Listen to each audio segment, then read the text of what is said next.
नमस्कार, आप देख रहे हो निमाड़ की आवाज़ न्यूज़ चैनल और मैं हूं आपके साथ कमल फरते। इस वक्त मैं जहां खड़ा हूं यहां पर बड़वानी विधानसभा से जो कांग्रेस के प्रत्याशी है राजन मंडलोई जी, आज उन्होंने यहां पर एक निर्वाचन कार्यालय का ओपनिंग करा है और इसके साथ भी अन्य यहां पर भाजपा और अन्य कार्यकर्ता कांग्रेस में शामिल हुए ऐसे हमारे पास सूचना मिली और हम उनसे जानेंगे कि किस प्रकार के क्या मुद्दे हैं और इस बार जो चुनाव हो रहा है इस चुनाव में किस प्रकार के मुद्दे रहेंगे और क्या मांग रहेंगे। इन्हीं मांगों को लेकर हम उनसे जानेंगे कि किन मुद्दों को लेकर खड़े उतरेंगे। हाँ भाई साहब, पलायन जैसे मुद्दे यहाँ पर विशेष करके क्या कहेंगे आप? बड़वानी विधानसभा के पूरे पार्टी ब्लॉक में और बड़वानी ब्लॉक के सिलावट क्षेत्र में पूरी तरह से रोजगार के अभाव में लोग पलायन करके गुजरात और महाराष्ट्र की ओर जा रहे हैं। पलायन हमारे यहाँ की सबसे बड़ी समस्या है। पलायन के कारण कितनी सारी समस्या क्रिएट होती है वो आप देखिए कि एक तो पहली बात ये कि जो पलायन होते हैं उनके बच्चे सहित वो जाते हैं मजदूरी करने, तो बच्चों की पूरी तरह से शिक्षा छूट जाती है।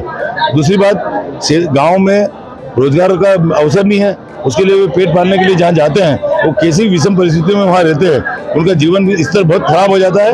और पलायन ऐसी मजबूरी है कि यदि रोजी रोटी नहीं मिलेगा तो वो क्या कर पाएंगे। तो इस क्षेत्र के अंदर ऐसे है कि उद्योग धंधे नहीं है और खासकर जो महात्मा गांधी रोजगार गारंटी स्कीम थी नरेगा, वो पूरी तरह से ठप है। नरेगा के अंदर पंचायतों में काम नहीं खुल रहा है और नरेगा के अंदर यदि कोई संगठन के लोग जिसे आवेदन करके हाजिरी भर लेते हैं तो कभी भुगतान भी नहीं होता मजदूरी का, और जो नरेगा में काम करते हैं उनको महीनों हफ्ते तक महीनों सालों तक मजदूरी नहीं मिलती है। तो जिसके कारण क्या होता है कि मजदूर आदमी को तो काम करे और बाद में पैसा चाहिए, तो रोजगार नहीं मिलने के कारण और मजदूरी समय पे नहीं मिलने के कारण मजबूरी में वे लोग बाहर पलायन कर रहे हैं।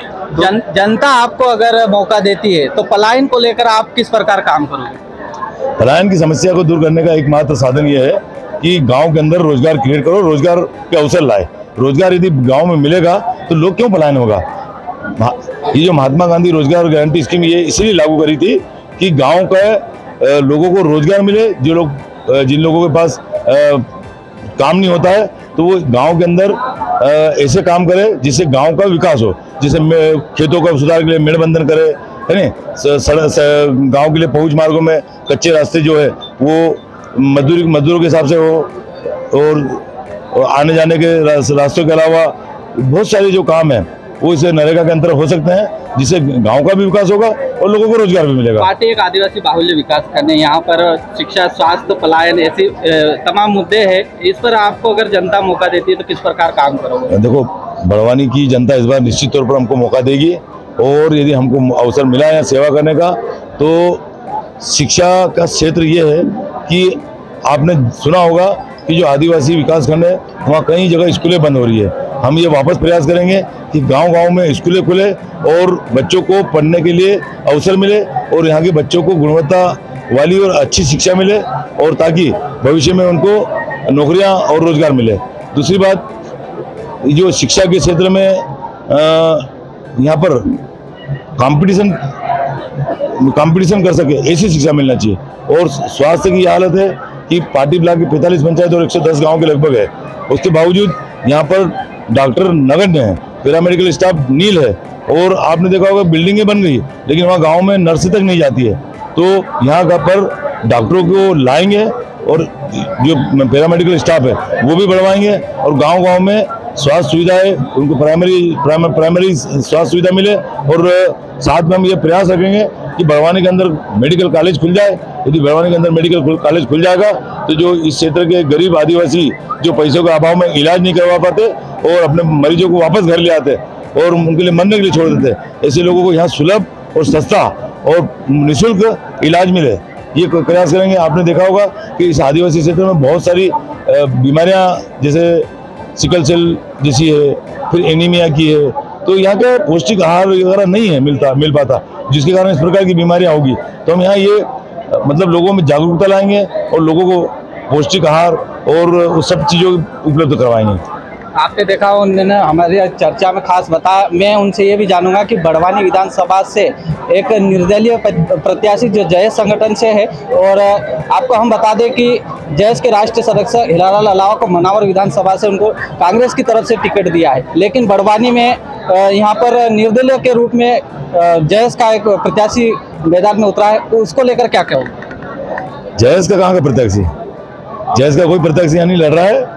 देखो, जयेश जो गठन किया था वो उसका सामाजिक उद्देश्य ये था कि जो आदिवासियों के अंदर हक अधिकार भारतीय जनता पार्टी की सरकार छीन रही है, उसमें जन जागरूकता लेना और संगठित होकर अपने हक अधिकारों की लड़ाई लड़ना। जयेश कभी भी राजनीतिक संगठन नहीं रहा, लेकिन क्या है, जयेश के नाम पे जो कुछ अवसरवादी लोग हैं वो जयेश के नेता बन जाते हैं और अब राजनीति में भाग लेते हैं। यदि उनको करना है तो कोई भी राजनीतिक दल ज्वाइन कर ले और चुनाव लड़े। क्या इसका असर पड़ेगा अपनी विधानसभा में? बड़वानी के जो आदिवासी क्षेत्र में आदिवासी युवा हो कि आदिवासी वर्ग के सभी बुजुर्ग हो कि बच्चे हैं, वो सब मेरे को राजन मंडल को अच्छे से जानते हैं। मैं आदिवासी वर्गों के बीच में रहता हूँ। हम आदिवासियों के हर मुद्दे के लिए लड़ाई लड़ते हैं, सरकार से भी लड़ते हैं, हर जगह लड़ते हैं। और आदिवासियों की कोई भी बात हो तो मेरे से कोई आदिवासी अछूता नहीं है, और आदिवासी मेरे को भी जानते हैं और जो चुनाव लड़ रहे हैं उनको भी जानते हैं। आदिवासियों की कितनी सेवा करी, आदिवासियों के लिए कौन लड़ता है, आदिवासी अच्छे से जानता है। जयेश कांग्रेस है या एक संगठन है, क्या कहेंगे? क्योंकि जयेश का डॉक्टर हिलालाल जो कि मनावर का कैंडिडेट भी कांग्रेस की तरफ से, उन्होंने घोषित करा है कि जयेश एक सामाजिक संगठन है, जयेश राजनीतिक संगठन है नहीं। और जयेश की जहाँ तक बात है कि जयेश मतलब क्या है, हर वो व्यक्ति जो सरकार से पीड़ित है और सरकार के खिलाफ आवाज उठाता है वो सब जयेश में शामिल है। उसमें जयेश कोई किसी व्यक्ति का विशेष का थोड़ी है। जयेश तो सभी सामाजिक संगठन होने के नाते सभी आदिवासी वर्ग के लोग, कोई भी आ सकता है, जा सकता है। जीत का दावा किस प्रकार देखते हो और कैसा लगता है? जीत का दावा तो जनता करेगी। जीत जनता बता रही है कि जिस प्रकार से भारतीय जनता पार्टी के विधायक लगातार यहाँ कई वर्षों से विधायक होने के बाद इस बार मंत्री भी है, मंत्री होने के बावजूद क्षेत्र में क्या विकास किया वो जनता के सामने है। और जनता इस बार विधायक को अपने गांव में घुसने नहीं दे रही है। इससे बड़ी विडंबना क्या होगी? नेता ऐसा होता है कि उसको जनता सर आंखों पे उठाती है और जनता की काम नहीं करे तो उसको भर से नीचे भी गिरा देती है। कितने वोटों से जीतोगे आप? मैं वोटों का दावा नहीं करता हूं, लेकिन ये तय है कि बड़वानी विधानसभा कांग्रेस बहुत अच्छे वोटों से जीतेगी। प्रदेश की क्या स्थिति है? प्रदेश में तो स्पष्ट दिख रहा है कि जो 15 महीने की कांग्रेस की सरकार बनी थी कमलनाथ जी की, उस 15 महीने के काम 18 साल के कामों पे भारी पड़ रहे हैं। और जिस प्रकार से खरीद फरोख्त करके सरकार गिराई थी, वो तो जनता, मध्य प्रदेश की जनता इस चुनाव का इंतजार कर रही थी कि कब हमको अवसर मिले और हम मतदान करके कांग्रेस को इतना बहुमत दे दे कि अभी खरीद फरोख्त भी नहीं कर पाए। आज के दिन भी कुछ कार्यकर्ता कांग्रेस की सदस्यता लिए।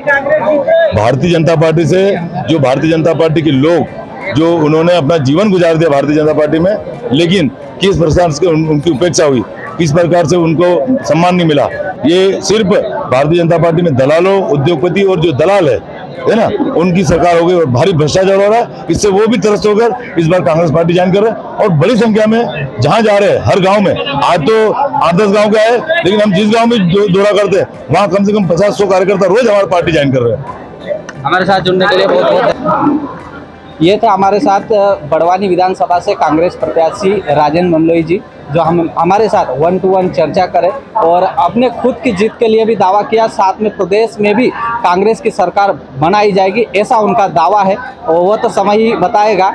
कमल खरते के साथ आदित्य गोले की खास रिपोर्ट।